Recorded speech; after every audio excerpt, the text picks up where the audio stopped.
আসসালামু আলাইকুম কাকু। এখানে আল্লাহর ঘর আছে এবং টাকা আছে, একটা বাইসা নেন, যে কোনো একটা নিতে পারবেন। টাকা না আল্লাহর ঘর, টাকা নেবেন? এ ধরেন ধরেন ধরেন ধরেন ধরেন।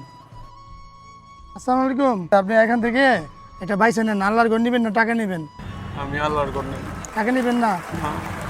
তাহলে আল্লাহর ঘরের জন্য কিছু দেন। 10 টাকা দিচ্ছেন? আচ্ছা শুনেন, এই টাকাটা আপনি নিজের হাতে আল্লাহর ঘরে দিবেন। আচ্ছা ইনশাল্লাহ।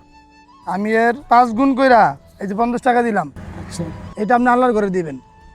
এখানে আরেকটা আছে 200 টাকা এবং আল্লাহর ঘর। আপনি এখনো চুজ করতে পারবেন, আল্লাহর ঘর নেবেন না 200 টাকা নেবেন। আল্লাহর ঘরেই নেন। আল্লাহর ঘরে নেবেন। আল্লাহ আপনার ভাগ্যে কি রাখছে দেখি, এখানে হাত দেন, দেখেন আল্লাহ আপনার ভাগ্যে কি রাখছে। কি আছে কি করছে? যে বিস্কুটের প্যাকেট পাইছেন, সাথে কি পাইছেন? 100 টাকাও পাইছেন। ভিউয়ার্স, উনি গরিব অসহায় মানুষ, কষ্ট করেন, ওনার শরীরে অনেক রোগ হয়ে গেছে, ওনার জন্য দোয়া করবেন এবং আমাদের জন্য দোয়া করবেন। ভালো থাকবেন।